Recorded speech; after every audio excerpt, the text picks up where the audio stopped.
اعوذ باللہ من الشیطان الرجیم بسم اللہ الرحمن الرحیم۔ پنڈی پوسٹ کے ناظرین کو چودھری محمد اشفاق اور پنڈی پوسٹ کی پوری ٹیم کی طرف سے السلام علیکم۔ ناظرین، جس طرح کہ آپ کو پتہ ہے کہ عید قربان بالکل سر پر ہے اور اس میں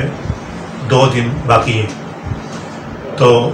ہم نے سوچا کہ جس طرح ہمارے خطہ پٹوار کے معروف مذہبی شخصیت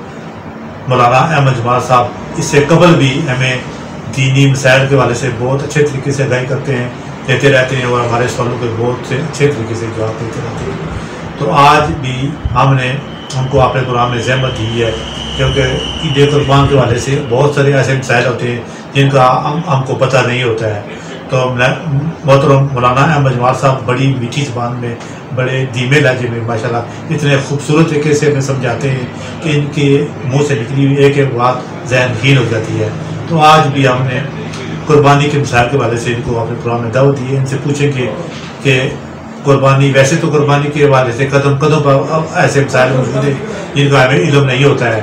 تو سارے تو ان سے سوال نہیں کیے جاتے۔ بیک وقت جب ہم کوشش کریں گے کہ چند اہم معاملات جو ضروری ہیں اس وقت ہمارے ذہنوں میں، ان سے ڈسکس کیے جائے اور ان سے ان کے سوالوں کا جواب سنا جائے۔ مولانا احمد جمال صاحب، ہم آپ کو اپنے پروگرام میں بہت ساری فورم میں شمولیت کرتے ہیں۔ مطلب سب سے پہلے یہ بتائیں کہ کوئی شخص،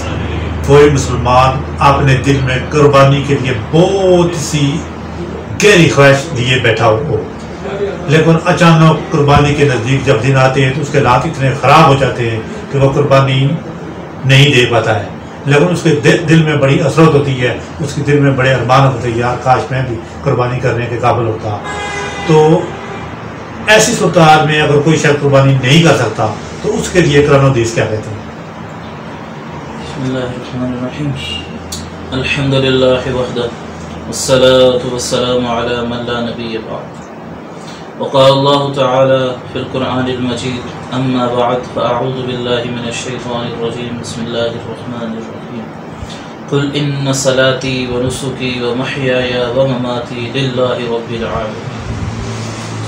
وقال رسول الله صلی اللہ علیہ وسلم بلغوا عني ولو آیہ، او کما قال علیہ الصلوۃ والسلام۔ سب سے پہلے تو میں آپ کا شکر گزار ہوں کہ آپ نے مجھے مدعو فرمایا یہاں پر، اور چودھری خطیب صاحب اور ان کی ساری ٹیم کا، کہ جن کی کوششوں کی وجہ سے زیادہ لوگوں تک، عوام تک ہم قربانی کے مسائل پہنچا سکتے ہیں۔ اور دوسری بات جو میں نے آیت آپ کے سامنے تلاوت کی ہے، اس کے اندر اللہ رب صاحب فرما رہے ہیں قل ان صلاتي ونسكي ومحياي ومماتي للہ رب العالمین۔ آپ یہ فرما دیجئے قل ان صلاتي ونسكي، میری نماز، میری قربانی، ومحياي ومماتي، میرا جینا، میرا مرنا، للہ رب العالمین، اس اللہ کے لیے ہے جو سارے جہانوں کا پالنے والا ہے۔ تو اصل میں قربانی اللہ کے لیے ہے، کسی لوگوں میں سے کسی کو دکھانے کے لیے نہیں۔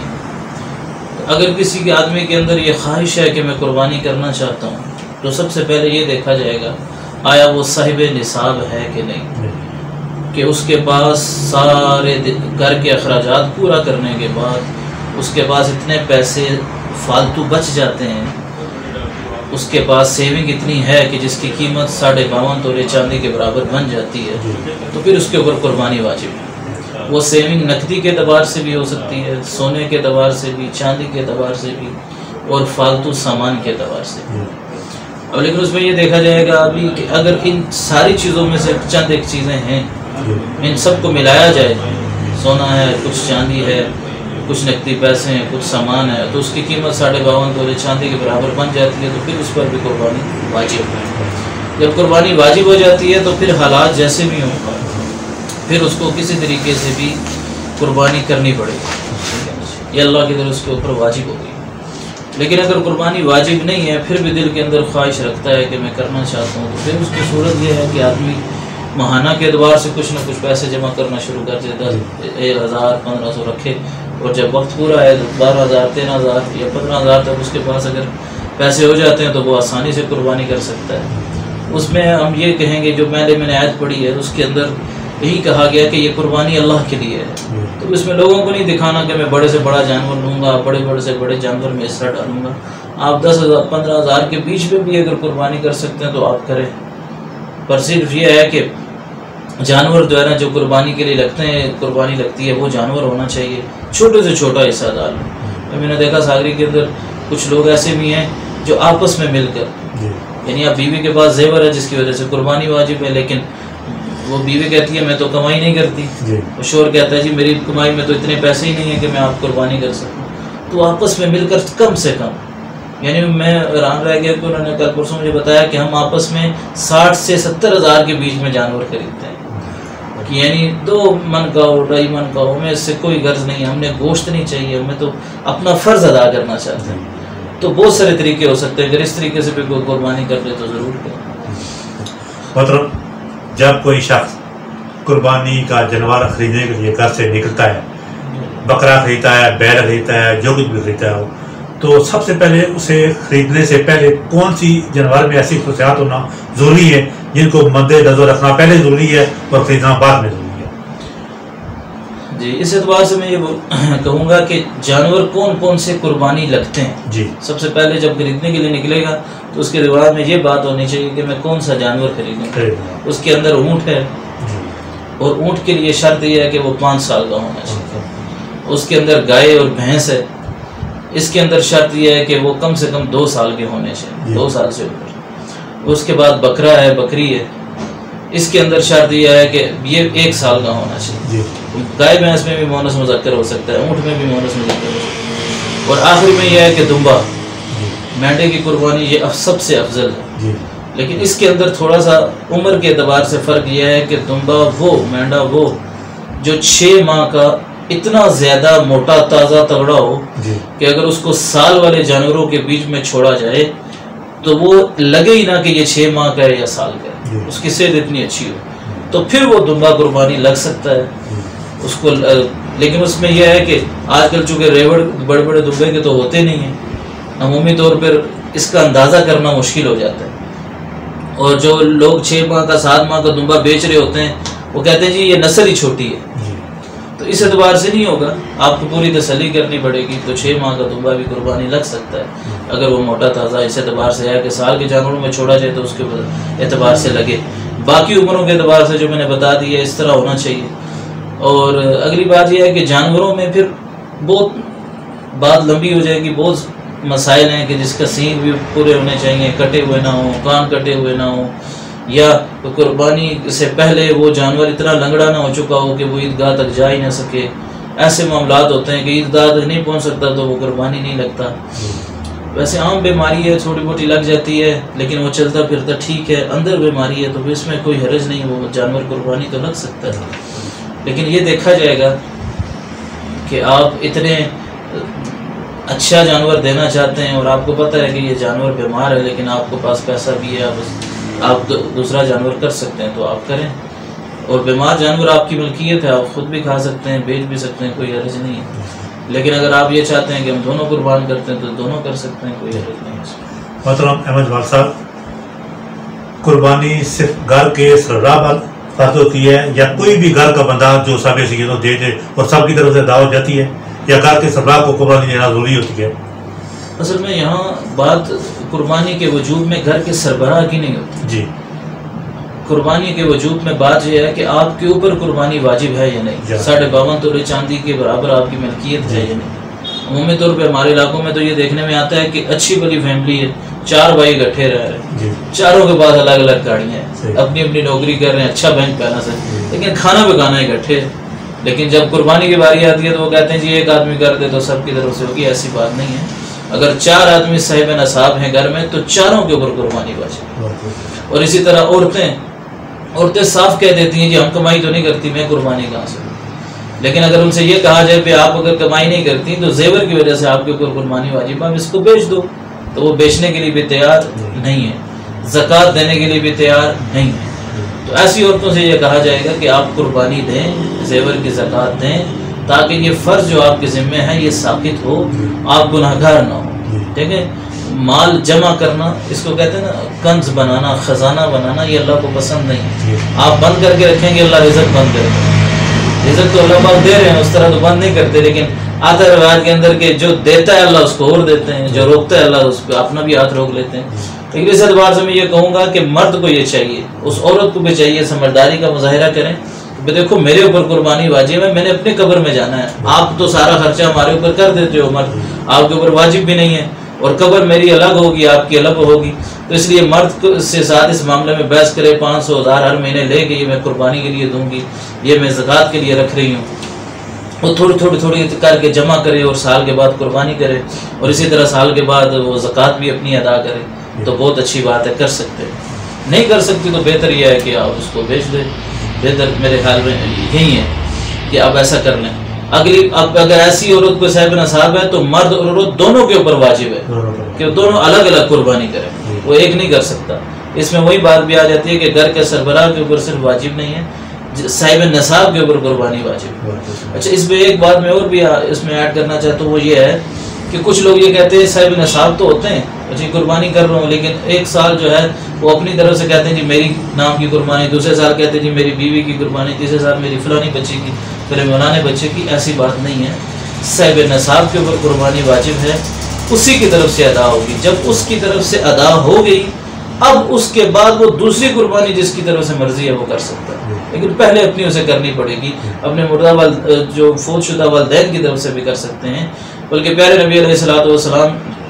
کے بارے میں آتا ہے روایت کے اندر کہ وہ اپنی طرف سے اور اپنی امت کی طرف سے قربانی کرتے تھے۔ اگر آپ کے اندر استعداد ہے تو آپ اپنی طرف سے قربانی کریں، اس کے بعد پھر پیارے نبی علیہ الصلوۃ والسلام کی طرف سے قربانی کر سکتے ہیں، لیکن پہلے اپنی طرف سے کرنا یہ شرط ہے۔ بہت اچھے طریقے سے بول دیا محترم۔ یہ بتائیں، بعض دفعہ آپ نے سنا ہوگا کہ بعض لوگ، امیر لوگ جو ہوتے ہیں، قربانی کا جانور خریدنے کے لیے جاتے ہیں، تو وہاں پر وہ جو مالک ہوتا ہے جانور کا، اسی کو پیسے سودا کرنے کے بعد پیسے دے دیتے ہیں اور کہتے ہیں کہ یہ تم گھر لے جاؤ اور آپ نے گھر ہی ہمارے نام کی قربانی کرتے ہیں۔ تو ایسی قربانی کے والے سے قرآن حدیث کیا کہتے ہیں؟ اس اعتبار سے میں یہ کہوں گا کہ ان شخص نے جو مالدار ہے، اس آدمی کو جس کو پیسے دے رہے ہیں اپنا وکیل مقرر کیا، یعنی شریعت یہ کہتی ہے کہ اپنا وکیل، جیسے آپ نے نکاح کے اندر عمومی طور پہ وکالت کے لوگوں کو نہیں پتہ، جیسے نکاح کے اندر لڑکی تو نکاح خان کے سامنے نہیں ہوتی، اس کا وکیل بن کر اس کا والد آتا ہے اور لڑکی کی طرف سے ایجاب و قبول کرتا ہے اور نکاح ہو جاتا ہے۔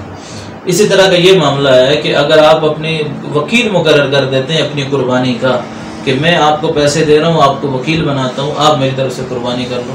اب معاملہ اس شخص کی امانت داری کے اوپر آ جاتا ہے۔ اگر وہ امانت داری سے قربانی کر دیتا ہے تو قربانی ادا اس کی ہو جائے گی، وہ نہیں کرے گا تو وہ جو آدمی جس نے قربانی نہیں کی وہ گناہ گار ہوگا، اس نے تو گویا پیسے دے دیے ہیں۔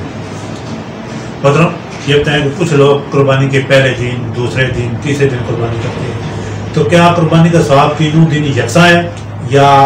ہر دن کا اپنا اپنا الگ الگ ثواب ہے؟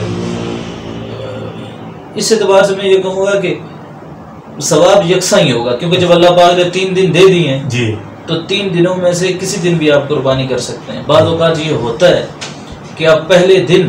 تو اتنے مالدار نہیں ہیں عید کے پہلے دن، لیکن آپ کے والد یا کوئی بندہ فوت ہو جاتا ہے اور فوت ہوتے ہی آپ کی وراثت میں بہت سارا پیسہ آپ کو مل جاتا ہے اور آپ کے اوپر قربانی واجب ہو جاتی ہے، تو آپ دوسرے دن قربانی کریں۔ آپ دوسرے دن کسی وجہ سے مالدار ہو، پہلے مالدار نہیں ہیں، قربانی واجب نہیں ہے، دوسرے دن آپ کے پاس مال آ گیا، دوسرے دن کر سکتے ہیں، تیسرے دن کر سکتے ہیں، لیکن تیسرے دن کی مغرب سے سورج غروب ہونے سے پہلے قربانی ہے۔ اسی طرح کا مسئلہ آتا ہے، بعض اوقات آپ سفر میں، ٹھیک ہے، کسی وجہ سے سفر لیٹ ہو رہا ہے، ایک دن فلائٹ لیٹ ہوگی، آپ نے وہاں ایئرپورٹ کے اندر بیٹھے ہوئے ہیں کسی وجہ سے، یا اور کوئی ایسا سفر ہے آپ قربانی نہیں کر پا رہے، کسی وجہ سے گاڑی لیٹ ہے، آپ تیسرے دن گھر میں پہنچتے ہیں تو آپ تیسرے دن قربانی کر سکتے ہیں، آپ کے اوپر واجب ہے۔ محترم احمد جمال صاحب، یہ بتائیں کسی شخص نے ہفتہ مہینہ قبل قربانی سے جانور خرید کر اپنے گھر رکھ لیا، تو عین قربانی کے ایک دن قبل کسی بیماری کی وجہ سے جانور مر جاتا ہے، تو اس حوالے سے قرآن حدیث کیا کہتے ہیں؟ کیا اس شخص کی قربانی ہو جائے گی یا اس پر وہ بقایا رہے گی؟ اس اعتبار سے میں یہ کہوں گا کہ دیکھا جائے گا کہ وہ قربانی کرنے والا غریب ہے کہ امیر۔ جی، اگر وہ صاحب استعداد ہے، امیر ہے، اس کے اوپر قربانی واجب ہے، تو پھر ہم یہ کہیں گے کہ وہ دوسرا جانور لے کے قربانی کرے، ٹھیک ہے۔ اگر وہ غریب ہے، وہ قربانی نہیں کر سکتا، تو پھر وہ دوسرا جانور نہ خریدے بے شک، کیونکہ اس کے اوپر واجب نہیں تھی قربانی۔ لیکن اگر وہ امیر آدمی دوسرا جانور خرید لیتا ہے اور اسے پہلا جانور بھی مل جاتا ہے، دوسرا جانور خرید لیا اس نے، پہلا جانور بھی گم ہو گیا تھا، مل گیا، تو اب پہلے وہ جانور کی قربانی اس کے اوپر واجب نہیں ہے، بس وہ دوسرے کی کرے گا تو اس کی قربانی ادا ہے۔ لیکن اگر غریب آدمی دوسرا جانور خرید لیتا ہے اور پہلا بھی اسے مل جاتا ہے تو پھر دونوں جانوروں کی قربانی اس کے اوپر واجب ہے۔ یہ تھوڑا سا فرق اس میں آ جاتا ہے، کیونکہ غریب نے ایک جانور خریدا، قربانی واجب نہیں تھی، نفلی قربانی تھی، خریدنے سے اس کے اوپر واجب ہوگی۔ دوسرا جانور خریدا، وہ بھی خریدنے سے واجب ہوگا، دونوں جانور اس کے اوپر واجب ہیں، وہ دونوں جانوروں کی قربانی کرے گا۔ محترم احمد جمال صاحب، کسی بندے نے، کسی شخص نے، مثال تو میں نے گھر میں قربانی کے لیے جانور رکھا پالا ہوا ہے، تو عین قربانی کے دن وہ اتنا سخت بیمار ہو جاتا ہے کہ اس کی حالت بہت زیادہ خراب ہو جاتی ہے، کیا اس کو ذبح کرنا جائز ہے یا اس کو چھوڑ دینا ٹھیک ہے؟ بس وہی میں نے آپ سے پہلے بھی عرض کیا کہ اگر اتنا زیادہ بیمار ہے کہ آپ سمجھ رہے ہیں کہ یہ قربان گاہ تک، قربانی والی جگہ تک چل کے نہیں جا سکتا، تو پھر تو اس کی قربانی نہیں ہوگی۔ لیکن اگر وہ اندر سے کوئی بیماری ہے یا کوئی اور اس کو لگا ہوا ہے، ٹانگ ٹوٹ گئی ہے، اور وہ مسئلہ، لیکن چلتا ٹھیک ہے، قربانی کی جگہ تک جا سکتا ہے، تو پھر اس کی قربانی کر سکتے ہیں، کوئی حرج نہیں ہے۔ لیکن اگر آپ کے پاس مالدار ہیں، آپ یہ سمجھتے ہیں یار اب کیا اللہ کے لیے دینا ہے اور اللہ نے اتنا ہمیں دیا ہوا ہے تو کیوں بیمار جانور دیں، ہم صحیح کیوں نہ دیں، تو آپ صحیح لے کر دے سکتے ہیں، اس میں کوئی حرج نہیں۔ مطلب یہاں پر ایک اور سوال پیدا ہوتا ہے کہ وہی جانور اگر قربانی کے 3 دن تک سخت بیمار رہتا ہے، اس کو ذبح نہیں کیا جاتا، قربانی کے دوسرے تیسرے دن وہ ٹھیک ہو جاتا ہے، تو پھر کیا صورتحال بنتی ہے؟ اگر آپ نے نیا جانور، مالدار آدمی ہے اور نیا جانور لے کر اس نے قربانی کر دی ہے، تو پھر یہ جانور اس کی ملکیت ہے، چاہے وہ اپنے پاس رکھے، چاہے وہ بیچ دے، کچھ بھی کر سکتا ہے، ٹھیک ہے۔ لیکن اگر یہ جانور ایسا ہوتا ہے بعض اوقات کہ آپ نے غریب آدمی ہے لیکن اس نے قربانی اپنے اوپر واجب کی ہوئی ہے، اب وہ جانور دوسرے تیسرے دن کے بعد آپ کو ملتا ہے جا کے، تو اس میں صورت یہ ہے کہ یہ قربانی اس کے اوپر واجب نہیں تھی، اس نے خود اپنے اوپر واجب کی ہے۔ اب وہ قربانی کا جانور جو 3 دن کے بعد آپ کو ملا ہے، اس کو ذبح کر کے، چاہے وہ پورا جانور کو ذبح کر کے گوشت اس کا تقسیم غریبوں میں کر دیا جائے گا، وہ خود نہیں کھا سکتا۔ اب وہ قربانی کی قضا نہیں ہوگی، وہ قربانی نہیں ہوگی، وہ صدقہ ہوگا۔ ناظرین، ہمارے ساتھ موجود ہے جناب خطہ پٹوار کے نائب معروف مذہبی شخصیت جناب مولانا احمد جمال صاحب۔ ہم ان کے شکر گزار ہیں کہ یہ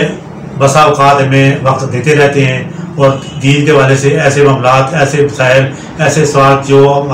جن کے جواب ہمارے ذہنوں میں موجود نہیں ہیں، جن کا ہمیں علم نہیں ہوتا ہے، یہ بڑے اچھے طریقے سے ہمیں آگاہی فراہم کرتے ہیں، اور آج بھی انہوں نے قربانی کے مسائل کے والے سے ماشاءاللہ بہت اچھے طریقے سے آگاہ کیا۔ مولانا احمد جمال صاحب، آپ نے ہمیں وقت دیا، آپ کا بہت بہت شکریہ۔ ناظرین، اسی کے ساتھ سے آپ اجازت چاہیں گے۔